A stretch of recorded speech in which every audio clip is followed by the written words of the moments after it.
Okay, believe it or not, I don't remember if I put this into an update or not. I think I did, but I'm not sure because I did delete some videos that didn't pan out, so I'm not really sure if this one stayed or not. This is the Aphonopelma seemanni. It's the one that was, when it molted, when I grabbed the molt out of the burrow, when I pulled the molt back out, the burrow collapsed. So I waited a while, and I dug it up the other day and put it into this 1/24 scale model case display. You can see right in the corner there is the butt of the seemanni. This seemanni has always been a great eater. My female also, who's in pre-molt, has also been a very good eater. Now, when they get into the pre-molt stage, they will go a considerably long time prior to molting without eating. This one went 2.5 months, almost 3 months between feedings, and my female is pushing over 100 days. So we're going to try and feed this one again since it only had something small when I moved it into here. Since it's molted, so I'm going to give it another roach, see if we can get it to come out. And if you look, as soon as so the roach is going to go down into that tunnel. If you see, you can see the spiders right there. When I did the holes with this, I started out, I have plastic glass drill bits, and I've used them quite a few times on drilling these plastic, harder acrylic containers. They seem to do a pretty good job. I forgot to change the speed of my drill. So, there, yeah, seemanni got its meal. You can barely see the little stripe patterns on its leg right there. Anyway, so the back part here, right here, this little hole here cracked. And there's a crack from here over there.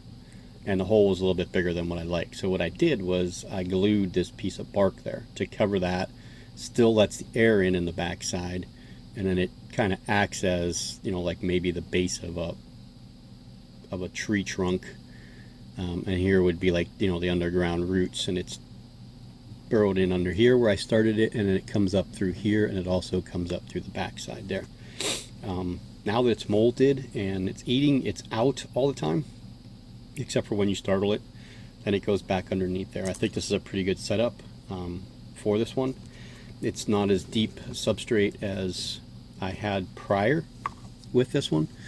It had about 5 inches to dig in last time. This one right now in the corners here, it's got about 3.5 inches maybe. It's still small. It's only a little over 2 inches, and it's got the nice little cave burrow right there. With the seemannis, I tend to keep them a little moister than some of the other spiders I have, especially Aphonopelmas. Mostly Aphonopelmas, I kind of just keep them dry, just overflow the water dish every now and then. These ones here, the seemannis, I do try to dampen every now and then, and that'll be a quick spray over the top surface of the substrate. And then I did add vermiculite into the seemanni's containers to help hold some of the humidity. They're notorious water dish coverers.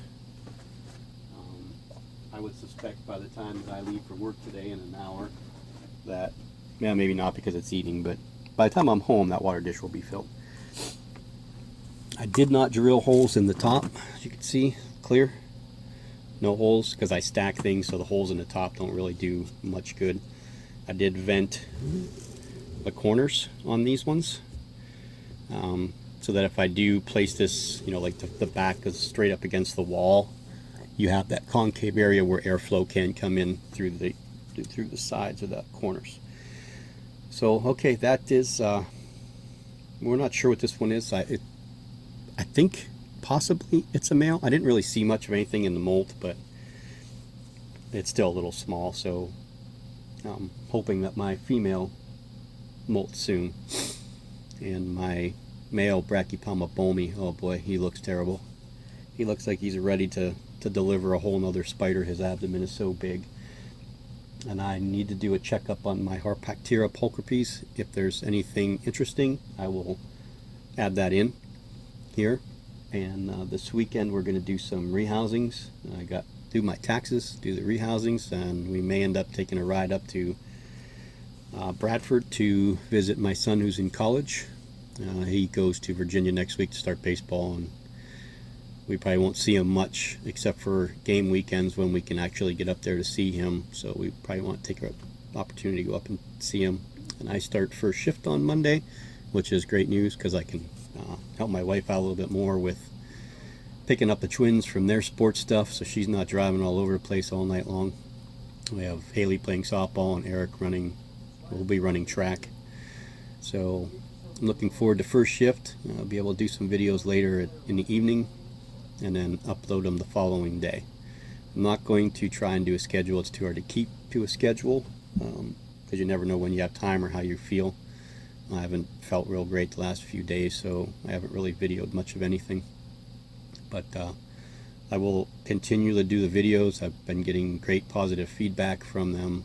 Thanks everyone for subscribing, the shout outs, the recommendations, the comments. Enjoying getting some time to see other people's videos a little bit more. People that have subscribed to me, Dave Scott, Marilyn Moore, West Coast Arachnids, Glitter Walk 333, Glenn Sova, a lot of people that have commented. I appreciate it, especially the great positive feedback. Everybody enjoys the information and me rambling. I guess I do a good job of rambling. So, okay, I just rambled for 7 minutes about an seemanni that we hardly even saw. So I'm going to take a couple ganders at a few things. If there's anything interesting, I'll pop them onto this video, and if not, I will see you on the next one. Have a great day. Thank you.